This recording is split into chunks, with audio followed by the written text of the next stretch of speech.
Bom dia a todos. Ontem à noite, eu já tinha preparado uma palestra aqui. Eu falei, mas eu não... Você sabe quando você não tem a certeza de que seria interessante falar sobre aquilo? Aí eu meio disperso, eu tinha acabado de voltar de um arraial com 2 crianças, para quem não sabe. Eu tenho um filhinho de 5, vai fazer 5 e um de 1. Então fica aquela confusão para todo lado. E depois a gente chega em casa, tem aquele ritual para quem é mãe, para quem é pai, e sabe que tem um ritual até dormir, né? Tem muitas coisas, tem remedinho, tem tomar banho, e até deitar no travesseiro tem uma longa jornada. E 5 anos eu tento fazer isso todos os dias. Todos os dias eu tento fazer isso, a não ser quando eu estou viajando. Eu paro no máximo às 7, fico com os meninos e depois das 10 eu continuo a trabalhar se for o caso. Mas é assim. Mas não se engane, eu não estou contando essa história à toa. Podem ficar tranquilo que a gente vai chegar lá. Então a gente tem realmente alguns rituais, algumas programações que precisam ser feitas. E eu deitei e não sabia muito o que falar, mas então eu peguei uma música antiga, sabe aquelas músicas que não saem da cabeça aí dos anos 80, 90, que eu não sei o nome, não sei quem estava cantando, mas apareceu para eu escutar. E é uma música muito feliz, mas calma. E eu fui me conectando ali, a música é muito emocional, né? Então a gente vai entrando na música. Depois apareceu a Almi Sater, Anda Devagar, e eu fui acalmando. Eu falei, bom, agora eu vou dormir e vou ver o que vai vir para eu falar amanhã. E dormi, coloquei umas músicas espíritas e dormi escutando as músicas junto com os meninos que estavam dormindo lá. À noite, umas 3 da manhã, eu acordei, só lembro isso, também foi muito rápido. Escrevi 6 frases no celular, mais ou menos um enredo do que eu vinha falar. E a frase que mais marcou foi assim: fala do que tem importância. Fala do que é importante. E o que veio para falar foi amar a Deus sobre todas as coisas, amar ao próximo como a ti mesmo. E fala assim, dá enfoque no que importa, o próximo. Falei, então vamos falar sobre o próximo. E quem é o próximo? Quem é nosso próximo? Quem é que Jesus falou e chamou de próximo? Porque é o que importa. Embora importe a nós, importe a Deus, nas reuniões que a gente tem, nos atendimentos, a gente nunca escutou. Eu sinto por não ter amado mais a Deus. Sempre, quase 99% das confusões internas das pessoas que já morreram, das pessoas que desencarnaram e que estão por algum motivo aí ainda caminhando, às vezes para um resgate, às vezes para ser ajudada, 99% das pessoas são por causa de alguém. É um egoísmo, é uma inveja, 90%, 80% uma vingança. Atrás de alguma coisa mal resolvida com alguém. E os outros porcentos aí que sobra com alguma terra, com alguma coisa. Então, vamos falar do próximo. E quem é nosso próximo? Haroldo fala numa palestra, e ele conta uma historinha bem rapidinha, que não era com esse enfoque, era do pensamento, mas serve para a gente entender quem é nosso próximo, mais ou menos. Ele conta que lá no estado, isso é fictício, entre o estado de Goiás entre o estado de Minas Gerais e São Paulo, tinha uma fazenda, 2 fazendas. Bem na divisa tinha uma cerca. E essa cerca estava lá há muito tempo. Nasce um filho do fazendeiro de São Paulo, e o menino ótimo, muito bem educado, muito bem, vamos colocar assim, preparado para a vida. Quando tem 18 anos, o pai falece e ele fica o homem da casa, o dono, né? O que acontece? Ele andando perto da cerca, lá perto do riacho, ele olha para aquela cerca e fala: essa cerca não está no lugar correto. Essa cerca está errada. E ele vai lá e pega, o pessoal pega e muda a cerca, invade um pouquinho da fazenda de Minas Gerais. E, obviamente, onde tem cerca e tem fazenda, tem confusão. E aí, morte para lá e morte para cá. Ele morre e mata também, por causa daquela cerca. Chega no plano espiritual, e aí, o que a gente vai fazer? Bom, vamos colocar o que matou desse lado e vamos trocar as famílias. Inverte. O rapaz de São Paulo vai nascer na família de Minas Gerais e o outro também vai nascer na família de São Paulo. Lei da reencarnação, normalmente, dizem que é assim. E ele nasce realmente. E vai, era um menino muito doce, mas quando tem 18 anos, de novo perto daquela idade onde já começa a desabrochar o poder, ele olha para aquela cerca de novo, naquele riacho. Essa cerca está errada. E aí todo mundo fala: não mexe nessa cerca, não mexe nessa cerca, já morreu gente do lado de lá, já morreu gente do lado de cá. E era ele que tinha morrido. Ele reencarnou e era ele de novo na cerca. E a confusão se arma por séculos. Já tinham se passado 2 séculos com essa cerca. E o espírito protetor dele desce e reencarna de novo pela 3ª vez na mesma cerca e fala: agora a gente vai ter que dar um jeito. Quando ele está naquela idade de novo, o espírito protetor dele vai lá, intervém, chama ele, mostra tudo, mas não resolve. Quem é o próximo aí? Quem é o próximo dele? Todo mundo. Todo mundo naquela sociedade tem lugar aqui. Todo mundo ali é o próximo. Não importa em que lugar você está hoje, em que família você está hoje, se é boa, se é ruim, não importa os seus colegas de profissão, não importa aqui nós, todos somos os próximos. A família, normalmente, com base na doutrina espírita, é para resgate. E isso eu tenho que fazer um parêntese aqui bem grande para vocês, pedindo aos amigos mais antigos do movimento, que a Terra, para quem não conhece, é uma escola. É um educandário onde a gente vai ter que se conhecer mais. Vai ter que aprofundar em nós mesmos. Estreitar relações com o nosso próximo. E, se possível, diminuir alguns débitos e não criar outros. Esse é o objetivo do mundo, no mundo nosso. Evoluir. Alguém discorda disso? Pode ser que não nas palavras da doutrina espírita, mas a evolução todo mundo concorda que é o objetivo do ser humano. A gente vem para ficar melhor. Esse é o objetivo, mas a gente vem ficar melhor em relação ao quê? Se é a nós mesmos, tem que ter um próximo do lado. Porque ninguém quer viver sozinho. Porque ninguém aguenta viver sozinho. Porque ninguém quer viver, sozinho. Então o próximo faz um papel fundamental na nossa vida. E a historinha que eu contei no começo é exatamente isso.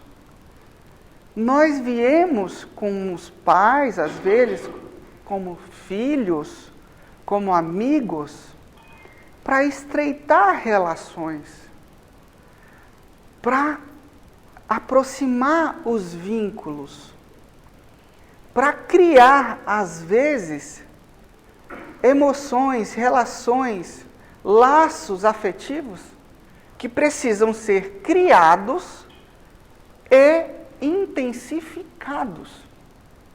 Porque quem quer evoluir sozinho não vai conseguir. Não tem um lugar nenhuma, pelo menos eu desconheço alguma literatura que se fale que você vai ser um anjo angelical no meio do seu castelo sem ninguém. Não existe.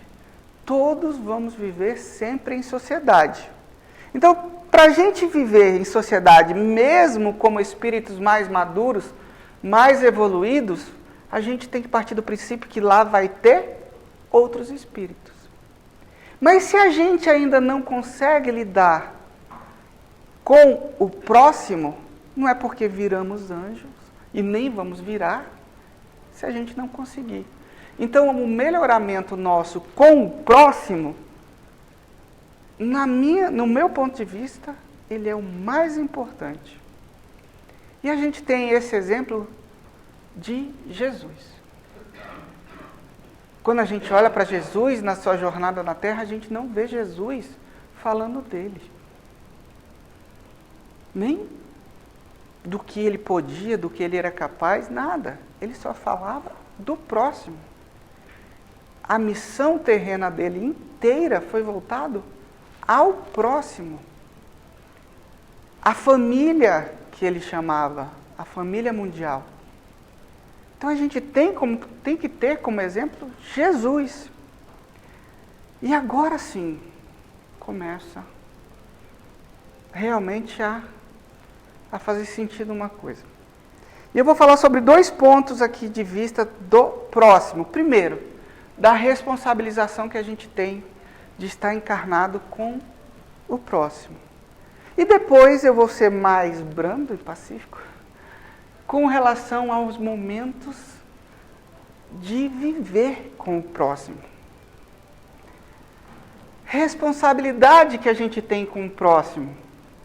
Se eu falei tudo isso, se Jesus falou que eu tenho que amar o próximo como a mim mesmo, para amar a Deus,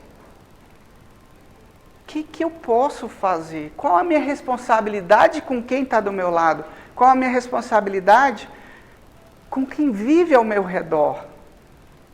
Qual a minha responsabilidade de olhar para o próximo e ver, eu não posso viver sem ele e eu não vou melhorar sem ele? Porque não é que eu estou falando que vocês estão fazendo errado, muito menos para eu. Normalmente, a palestra é para o palestrante, tá? Então, tudo que eu falar aqui é o dobro para mim. Mas a gente esquece, nas dificuldades da vida, a gente esquece que não importa tanto o trabalho em relação à pessoa que a gente está vivendo. Não importa tanto as dificuldades se eu estiver sozinho. Ou não importa as dificuldades se eu trato mal as pessoas, se eu não me importo com quem realmente tem importância. Às vezes nós invertemos as ordens e colocamos coisas, objetos, sem saber, sem maldade, na frente do que realmente importa.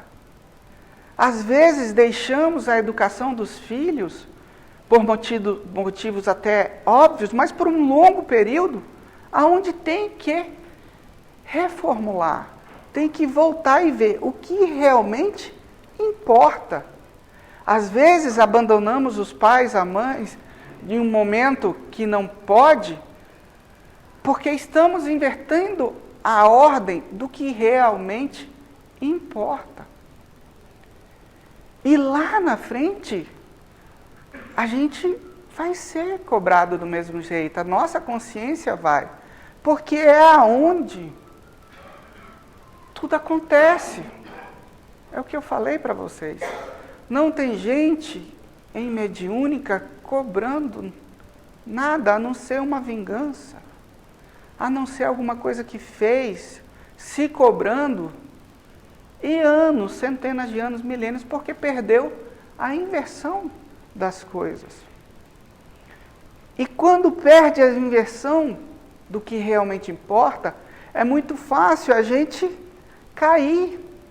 Porque, sabe, a gente vai dando linha, a gente vai dando corda, e tem que voltar. Tem que olhar e perguntar o que realmente importa. E se eu não sei o que realmente importa, eu sigo Jesus. É o Espiritismo. Então a gente volta para o que realmente importa, o nosso próximo. Então temos a responsabilidade de lidarmos com o próximo, comigo e com Deus. 3 vertentes. Um triângulo formando um amor de olhar para a responsabilidade do que realmente importa. E eu não posso deixar de falar isso para vocês, porque lá no final é o que vai importar. É o que vai fazer vocês caírem, chorarem.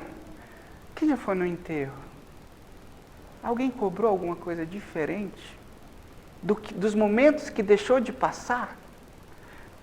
Da intensidade dos momentos que poderia ter vivido? Ou das coisas que falou e não deveria ter falado e não houve a reconciliação? É isso que a gente vive. É isso. Ninguém liga para quase mais nada. Mas vive para isso, para o próximo, a reconciliação. A falta do que deixou de viver. E isso é importante para a gente. E a segunda vertente entra um pouquinho saindo da autorresponsabilidade nossa, da responsabilidade do próximo, e tem mais um ponto nisso, mas é viver os momentos que têm que ser vividos, porque eles não vão voltar com o nosso próximo. Às vezes a gente está sempre pensando um dia a mais, um momento a mais, numa ansiedade, é uma crise, e amanhã tem que trabalhar e tudo. Eu sou assim. E a gente não consegue dar prioridade para o que realmente importa. E o tempo está passando, e o tempo está indo, e a gente não aprofunda nas relações que têm que ser aprofundadas. A gente não intensifica no amor entre pai, mãe, filho, amigos, porque tem sempre, às vezes, alguma coisa a mais para fazer.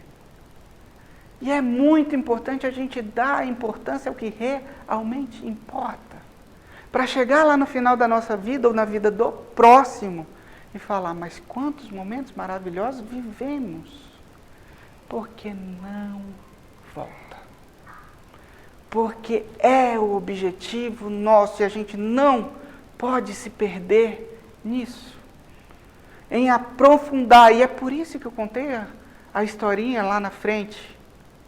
São aprofundamentos, são períodos, coisas bobas às vezes que fazemos com nossos filhos, nossos amigos, porque existiam muitos amigos na festa junina ontem, confraternizando, vivendo momentos de aprofundamento e intensidade de laços fraternos. São importantes. E eu vou colocar de novo para vocês, são os mais importantes. São os mais importantes. O próximo é o mais importante, e Jesus deixou isso bem claro. O ponto da responsabilidade que eu quero muito contar para vocês é: qual a minha responsabilidade com o próximo na vida dele? Porque não é o que eu vivo com ele, mas é o que eu faço por eles. É o que eu faço por quem está ao meu lado. E isso talvez seja o mais importante, porque se a gente for analisar Jesus de novo, ele só fez isso. Ele só se importou com o próximo. Então eu analiso e vejo o fazer, o sair do lugar para ter atitude com o meu próximo, de educar, de ajudar, de ouvir, de falar, de conversar, de estreitar relacionamentos, talvez seja o mais importante que exista.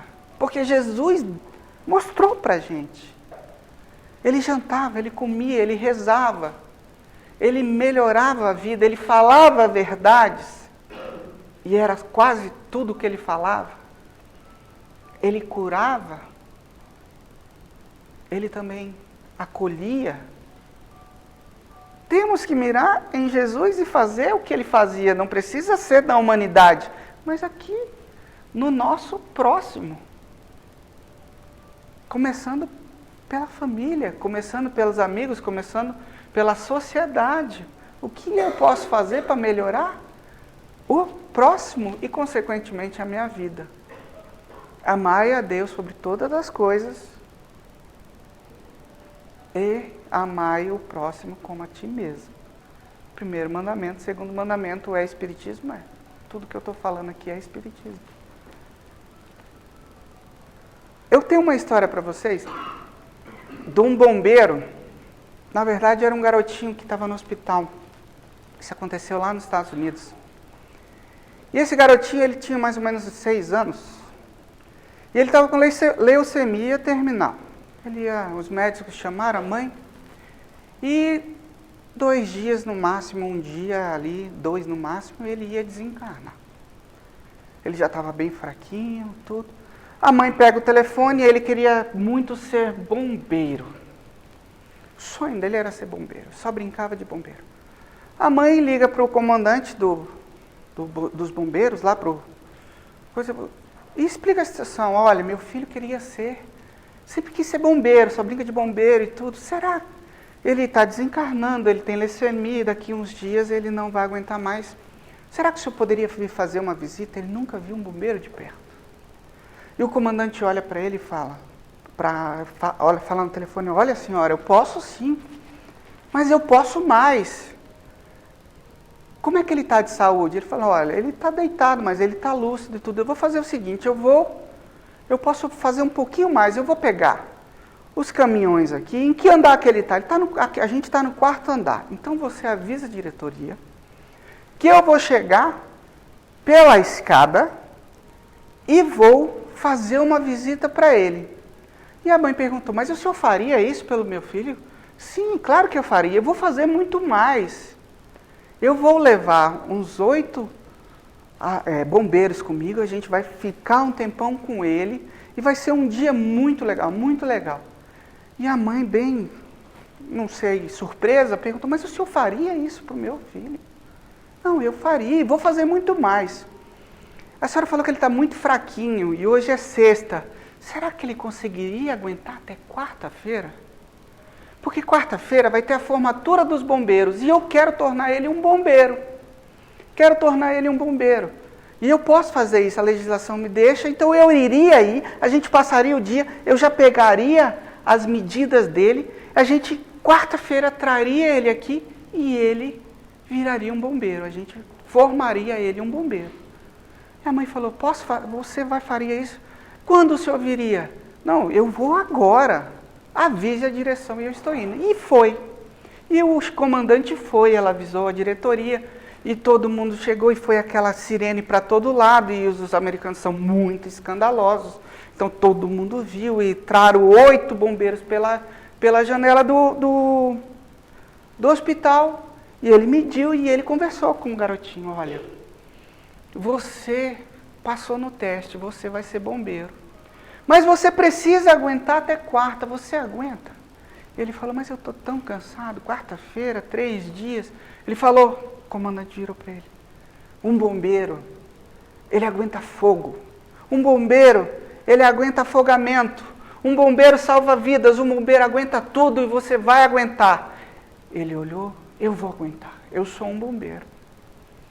E o comandante foi, passou aqueles dias e o garotinho sobreviveu. Na verdade, ele passou os melhores 3 dias da vida dele. Em muitos anos, em 2 anos de doença, foi os dias que ele mais sorriu. A expectativa foi enorme. Os médicos já sabiam, os enfermeiros sabiam. Animou tanto o hospital que muitas crianças ficaram melhores naquele tempo. E quarta-feira chegou, e eles pegaram o garotinho, levaram no quartel, e ele botou a roupinha com aquela dificuldade e tudo, e formou. E o comandante virou naquela hora: agora você é um bombeiro. E ele já ia voltando para o hospital quando toca o alarme do bombeiro. O comandante falou: você quer ir com a gente? Aí ele falou: mas eu posso? Claro, você é um bombeiro. E o bombeiro tem que ajudar. Está tendo fogo. Era um fogo no carro, no meio da rua. E você vai com a gente? Ele falou: eu vou. Então vem vocês dois. Pegou a mãe, botou dentro do carro, o garotinho dentro do carro do próprio comandante, e foram. E não tinha vítima, mas era fogo, e eles apagaram o fogo e tudo. E o garotinho ficou feliz da vida, voltou para casa, voltou para o hospital, e naquela noite ele piorou bastante. E a mãe liga de manhã para o comandante e fala: olha, eu queria agradecer muito, muito, por tudo que vocês fizeram pelos meus filhos. E ele não aguenta mais, eu acho que hoje ele já não aguenta mais. E o comandante, sempre querendo fazer algo mais, falou: mas ele está mesmo morrendo? Está assim. Então, você avise para ele que eu estou indo aí porque é um bombeiro da corporação que está morrendo, que está desencarnando. E quando um bombeiro morre, vai morrer e passa por uma situação dessa, nós vamos acompanhar até o último instante. E foram, avisaram a diretoria, chegaram os bombeiros, o comandante levou o corneteiro da marcha fúnebre, e na hora do garotinho fechar os olhos, toca a corneta, que é a corneta do silêncio, a corneta do guerreiro, não o guerreiro da vida, mas o guerreiro pela vida, que só porque o comandante quis fazer algo mais, viveu 3 dias ou 4 a mais. Só por uma escolha de alguém fazer sempre algo mais pelo próximo, ganhou 4 dias de vida. E não foi 4 dias de vida. Segundo a mãe dele, foram os 4 melhores dias de vida dos últimos anos. Por uma decisão de alguém querer fazer algo mais pelo próximo. Por alguém que não conhecia. Por uma pessoa desconhecida. Essa história, diz o Divaldo, que é verdadeira. Mas é para ilustrar o poder que a gente tem pelo próximo. Quando a gente intensifica laços de amor, atividades de paixão, de amor, de gratidão, a gente consegue criar vida aonde não tem. Famílias destruídas porque a gente não consegue fazer algo mais, porque eu desisto, eu não quero mais isso. Eu não quero mais lidar com essa situação do meu filho, eu estou cansado, eu não quero conversar sobre isso para começar aquela conversa que tem que ser resolvida. Eu não quero ir na casa dos meus pais, pedir o perdão que eu tenho ou conversar para resolver o que precisa ser resolvido. Eu não quero fazer algo mais na minha vida que me leve ao que é importante, porque o que é importante cansa, dá trabalho, dói fazer. São orgulhos que quando a gente vai fazer o que é importante, a gente tem que desconstruir. Para pedir perdão é muito difícil, porque a gente tem que mudar a gente tem que desconstruir o nosso orgulho, o nosso ego, a nossa máscara.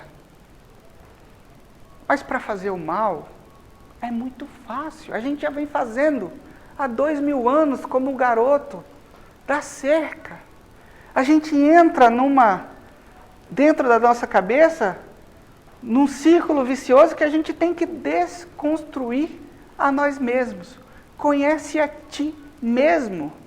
e muda. Esse é o nosso objetivo de vida. Essa deve ser a nossa meta. Focar no que é realmente importante. Nós somos importantes. O próximo é importante. Deus é importante. Mas se você não conseguir fazer nada, escolha o próximo. Porque Jesus fez isso. Se humilhe para ser exaltado. Ele falou isso. E no final, quando a gente briga, a gente se sente muito. Quando a gente mostra a nossa personalidade forte, mostra a nossa cara, a gente já sente que está errado. Então faz diferente. Que você vai ver que quando a gente está certo, quando a gente abranda as coisas, quando a gente melhora e resolve dentro de casa, é uma paz que bate. É isso. E a segunda coisa é, faça sempre algo mais. Por você. E são coisas simples. É para caminhar 1 quilômetro para emagrecer? Caminha 1,1 km. É para trabalhar um pouco mais? Bom, não tenho nenhum compromisso?